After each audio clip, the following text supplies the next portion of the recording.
तो हेलो दोस्तों, आपका स्वागत है हमारे एक न्यू वीडियो में। तो आज हम देखने वाले साइंस के मोस्ट इम्पोर्टेंट वीवीआई क्वेश्चन जो कि आपके एग्जाम के लिए बहुत ही ज़्यादा इंपॉर्टेंट है। तो गाइस, आप वीडियो को थोड़ा सा भी स्किप मत करिएगा, क्योंकि कौन सा क्वेश्चंस आपके एग्जाम में आ जाएगा उसका गारंटी मैं भी नहीं लेता हूँ। ठीक है, तो यार फटाफट से देखते हैं क्वेश्चंस, क्योंकि आप लोगों के पास भी टाइम कम है और मेरे पास तो टाइम है, लेकिन आप लोगों के पास टाइम कम है। तो फटाफट से देखते हैं क्वेश्चंस क्या है।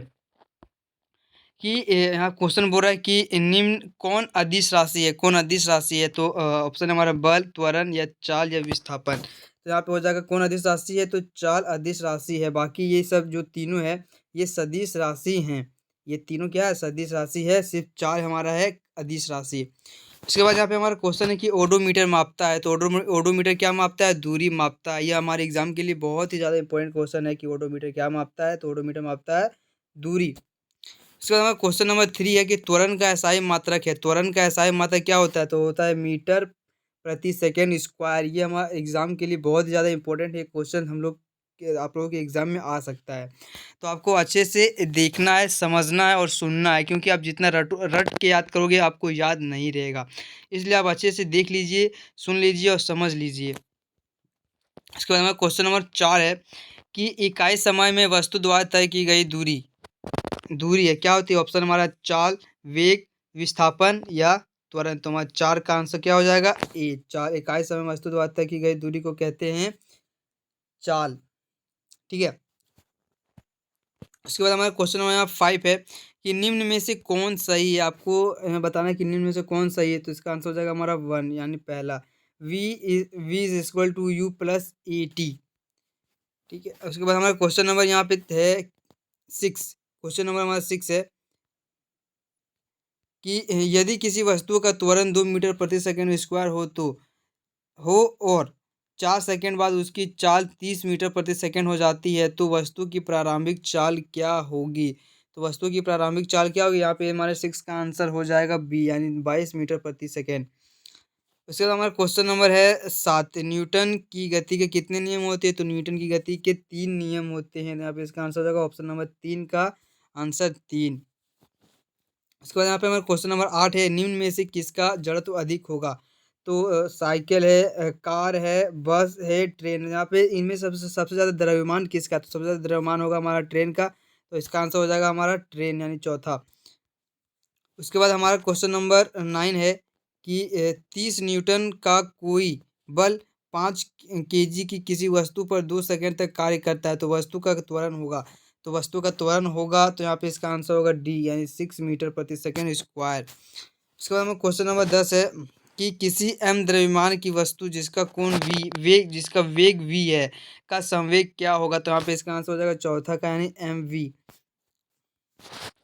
उसके बाद यहाँ पे क्वेश्चन नंबर हमारा 11 है कि पृथ्वी के गुरुत्वीय त्वरण यानी जी का मान। यहाँ पे पूछा छोटा जी का मान। तो छोटा जी का मान होता है 9.8 मीटर प्रति सेकंड स्क्वायर। वहीं आपको भी पूछ देगा कि पृथ्वी के गुरुत्व बड़ा जी का मान क्या होता है। तो बड़ा जी का मान क्या होता है, 6.67 इंटू 10⁻⁻11 न्यूटन मीटर स्क्वायर बटे केजी स्क्वायर। आपको ये याद रखना कि आपको छोटा जी का मान और बड़ा जी का मान आपको याद रखना है, क्योंकि इनमें से कोई भी एक क्वेश्चन आपके एग्जाम में आना कंफर्म है।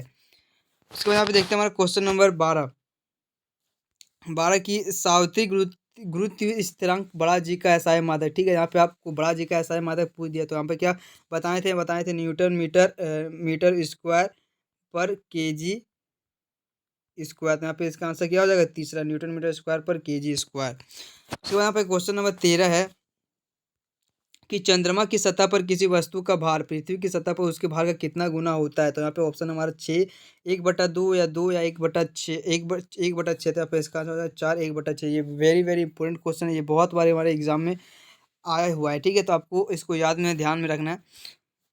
उसके बाद हमारा यहाँ पे क्वेश्चन नंबर है 14। ठीक है, कि निम्न में से कौन कौन पदार्थ नहीं है। तो कौन पदार्थ नहीं है, तो यहाँ पे हवा पदार्थ है, जल भी पदार्थ है, भोजन भी पदार्थ है। लेकिन प्यार ये पदार्थ नहीं है, ये एक प्रकार का इमोशन है यानी भावना है। तो ये हमारा हो जाएगा आंसर तीसरा, प्यार। ठीक है, उसके बाद हमारा क्वेश्चन नंबर 15 है कि किस अवस्था में अणुओं की ऊर्जा अधिकतम होती है। तो किस अवस्था में अणुओं की ऊर्जा अधिकतम होती है, तो ऑप्शन हमारा ठोस, गैस, द्रव या इनमें से कोई नहीं। तुम्हारा 15 का आंसर हो जाएगा सी, गैस। अणुओं की ऊर्जा अधिकतम होती है। क्वेश्चन नंबर हमारा 16 है कि वह प्रक्रिया जिसमें इत्र की गंध वायु में चारों ओर फैल जाती है कहलाती है। ऑप्शन हमारा विसरण, संघनन या वाष्पन या द्रवण। तो यहाँ पे इसका आंसर हो जाएगा ए, विसरण, पहला का। उसके बाद यहाँ पे क्वेश्चन नंबर हमारा है 17 की 25 डिग्री सेल्सियस तापक्रम बराबर है, तो किसके बराबर है, तो 298 केल्विन, 298 केल्विन का। ठीक है, उसके बाद में क्वेश्चन नंबर हमारा 18 देखते हैं कि गैस गैस के कणों के बीच आकर्षण बल होता है। तो गैस के कणों के बीच आकर्षण बल क्या होता है, कम होता है, कम होता है। देखिए ये ठोस का है, ठीक है, एक सेकेंड आपको बताते हैं कि ये ठोस का ये कण है, ठीक है। ठोस का कण क्या होता है, पूरा नज़दीक नज़दीक सटा हुआ होता है। उसके बाद ये है द्रव का, ठीक है, ये द्रव का है। ये द्रव का इतना इतना दूर में कम से कम रहता है, और गैस का रहता है इतना इतना दूर में, गैस का रहता है। तो यहाँ पे गैस का सबसे ज़्यादा अणु का आकर्षण बल होता है, तो गैस के कणों के बीच आकर्षण बल क्या होता है, कम होता है। ठीक है, उसके बाद क्वेश्चन नंबर 19 है कि निम्न में द्रव में कौन अनिश्चित होता है। तो द्रव में कौन अनिश्चित होता है, देखिए उसका घनत्व निश्चित होता है, आयतन भी निश्चित होता है, द्रव्यमान भी निश्चित होता है, लेकिन उसका आकार निश्चित नहीं होता है। द्रव यानी पानी, आप एक गिलास पानी लोगे, ठीक है, तो उसका घनत्व निश्चित रहेगा, उसका आयतन भी निश्चित रहेगा, उसका द्रव्यमान भी निश्चित रहेगा, लेकिन उसका आकार आप जैसे कि आप गिलास में है पानी को, गिलास में अगर लोटा में डालोगे तो वो उसके आकार का आ जाएगा। अगर आप लोटा के पानी को अगर आप किसी प्लेट में रखोगे तो वो प्लेट के आकार का हो जाएगा। उसके बाद क्वेश्चन नंबर हमारा 20 है कि निम्न में कौन कपड़ा गर्मियों के समय अधिक आरामदेह होता है। तो क्या होता है, सूती। उसके बाद हमारा क्वेश्चन नंबर है 21, 1 नैनोमीटर बराबर होता है। ये वेरी वेरी इंपॉर्टेंट क्वेश्चन है, 1 नैनोमीटर बराबर होता है। तो ऑप्शन हमारा यहाँ पे 10 नैनोमीटर, 10 पर पावर -9 नैनोमीटर, या 10 पर पावर 9 नैनोमीटर, या 1 नैनोमीटर। तो यहाँ पे इसका आंसर क्या होगा, 10 10 into -9 nanometre, 10 to the power -9 nanometre. उसके बाद यहाँ पे क्वेश्चन नंबर 22 है, स्थिर अनुपात के नियम का प्रतिपादन किया है। तो किसने किया है, तो यहाँ पे ऑप्शन हमारा न्यूटन, जे टॉमसन, या आत्मा एल लावेजिया एवं प्राउस। तो यहाँ पे इसका आंसर क्या होगा, तीसरा, आत्मा एल लवाइजिए एवं प्राउस। ठीक है, उसके बाद में क्वेश्चन नंबर है 23 कि किस तत्व का लेटिन नाम फेरम है। तो किस तत्व का लेटिन नाम फेरम है, तो यहाँ पे इसका आंसर हो जाएगा लोहा। लोहा का क्या होता है, तो Zn होता है इसका, यानी जिंक, Fe, सॉरी, हाँ जिंक होता है, इसका होता है Fe यानी आयरन, मतलब होता है लोहा। उसके बाद क्वेश्चन नंबर 24 है कि सोडियम का संकेत है। सोडियम का संकेत क्या है, Na, सोडियम, Na सोडियम। उसके बाद में क्वेश्चन नंबर 25 है कि जल के एक अणु में हाइड्रोजन एवं ऑक्सीजन के भार का अनुपात होता है। तो ऑप्शन हमारा 1:8, 8:1, या 1:16, या 16:1। तो आप इसका आंसर क्या होगा, एक, आंसर 1:8। उसके बाद यहाँ पे क्वेश्चन नंबर हमारा है 26, सभी द्रव्यों की रचनात्मक इकाई क्या होती है। तो ऑप्शन हमारा परमाणु, अणु, आयन, या इनमें से कोई नहीं। तो हमारा 26 का आंसर क्या हो जाएगा, ए, परमाणु। सभी द्रव्यों की रचनात्मक इकाई क्या होती है, परमाणु। उसके बाद हमें क्वेश्चन नंबर 27 है, ये वेरी वेरी इंपॉर्टेंट क्वेश्चन, ये बहुत बार एग्जाम में पूछा गया कि आत्महत्या का थैला कहलाता है। तो आत्महत्या का थैला क्या कौन कहलाता है, लाइसोसोम। तो आप इसका आंसर क्या होगा, चौथा का हो जाएगा, चौथा यानी लाइसोसोम। उसके बाद यहाँ पे क्वेश्चन नंबर 28 है, तारक केंद्र का कार्य। तारक केंद्र का कार्य है, ऑप्शन हमारा डीएनए संश्लेषण, तर्कु निर्माण, श्वसन, या जनन। तो इसका आंसर क्या हो जाएगा, तर्कु निर्माण। उसके बाद में क्वेश्चन नंबर 29 है कि मानव शरीर की सबसे लंबी कोशिका है। तो मानव शरीर की सबसे लंबी कोशिका कौन सी है, तंत्रिका कोशिका, जो कि हमारे मस्तिष्क में होती है। उसके बाद में क्वेश्चन नंबर 30 है कि पादप और जंतु कोशिका में प्रमुख अंतर है। तो यहाँ पे ऑप्शन हमारा पोषण संबंधी, गति संबंधी, वृद्धि संबंधी, या श्वसन संबंधी। तो आप इसका आंसर क्या होगा, गति संबंधी।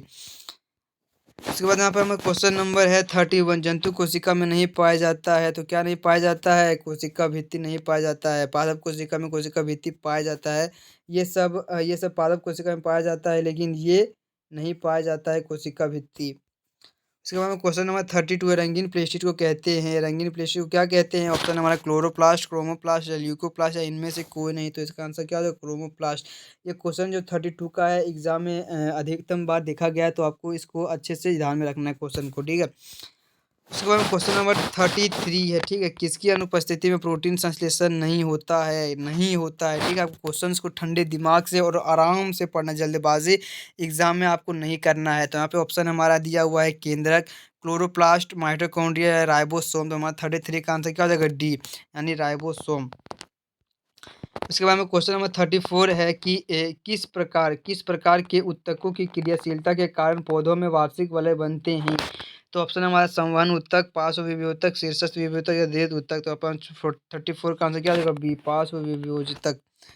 उसके बाद में क्वेश्चन नंबर 35 है, निम्नलिखित में से कौन फ्लोएम फ्लोएम ऊतक का भाग नहीं है? फ्लोएम ऊतक का भाग कौन नहीं है? तो चालनी नलिका, तंतु या स्नायु या सखी सखी कोशिका। तो 35 का आंसर हो जाएगा सी, स्नायु। उसके बाद यहाँ पे क्वेश्चन नंबर है हमारा 36, कौन सा ऊतक जल और खनिज का वहन करता है? तो जल और खनिज का वहन कौन करता है? जाइलम। अगर पूछेगा कि कौन सा ऊतक भोजन का वहन करता है, तो क्या हो जाएगा? उसका हो जाएगा फ्लोएम। यहाँ पे इसका आंसर हो जाएगा 2, ठीक है। अगर पूछ देगा कि भोजन का वहन कौन करता है, तो फ्लोएम। अगर पूछेगा जल का कौन करता है, आपको याद रखना सिंपली ज से जल और ज से जाइलम, ठीक है। ज से जाइलम। उसके बाद आपको याद रखना है कि फा से फ्लोएम होता है, ठीक है। फा से फ्लोएम होता है और फा से फल होता है। तो फल का वहन कौन करता है? फ्लोएम। और जाइलम क्या करता है? जल और खनिज का जल वहन करता है। आपको याद रखना ये ट्रिक से। उसके बाद में क्वेश्चन नंबर 37 है कि मूंगफली और बादाम के छिलके में पाया जाता है, तो क्या पाया जाता है? ऑप्शन नंबर हरित लवक, स्क्लेराइड्स या अंतर कोशिकीय स्थान या चालनी पट्टी। तो क्या पाया जाता है? स्क्लेराइड्स। उसके बाद में क्वेश्चन नंबर 38 है कि शरीर की बाहरी और भीतरी रक्षक आवरण बनाते हैं, तो हमारा ऑप्शन है संवेदी ऊतक, एपिथेलियमी ऊतक, संयोजी ऊतक या कंकाल ऊतक। तो इसका आंसर क्या हो जाएगा? एपिथेलियमी ऊतक। उसके बाद में क्वेश्चन नंबर है 39, जिस मृदुतक की कोशिकाओं में हरित लवक पाया जाता है उसे कहते हैं, तो ऑप्शन हमारा दृढ़ ऊतक, क्लोरेनकाइमा, पनरहित या स्थूल ऊतक। तो यहाँ पे हमारा इसका आंसर हो जाएगा 39 का बी, क्लोरेनकाइमा। उसके बाद यहाँ पे हमारा 14 है कि ट्रेकिट्स पाए जाते हैं, तो ट्रेकिट्स कहाँ पाए जाते हैं? ट्रेकिट्स पाए जाते हैं, हमारा इसका 14 का आंसर हो जाएगा बी, कहाँ पाए जाते हैं? फ्लोएम में। तो गाइज यहाँ पे हमारा 40 इंपॉर्टेंट क्वेश्चंस कंप्लीट हो चुका है। तो गाइज आप लोग का जो आज आज ही इसका एग्ज़ाम है, तो आप लोग एग्ज़ाम को अच्छे से दीजिएगा और आपको एग्ज़ाम के लिए ऑल द बेस्ट। और मैं ऐसे ही अच्छे अच्छे वीडियो लाऊंगा, तो आपको टेंशन नहीं लेना एग्ज़ाम के, आप 90 से प्लस लाओगे, ठीक है। तो गाइस मिलते हैं फिर से एक न्यू वीडियो में, तब तक के लिए जय हिंद, जय भारत।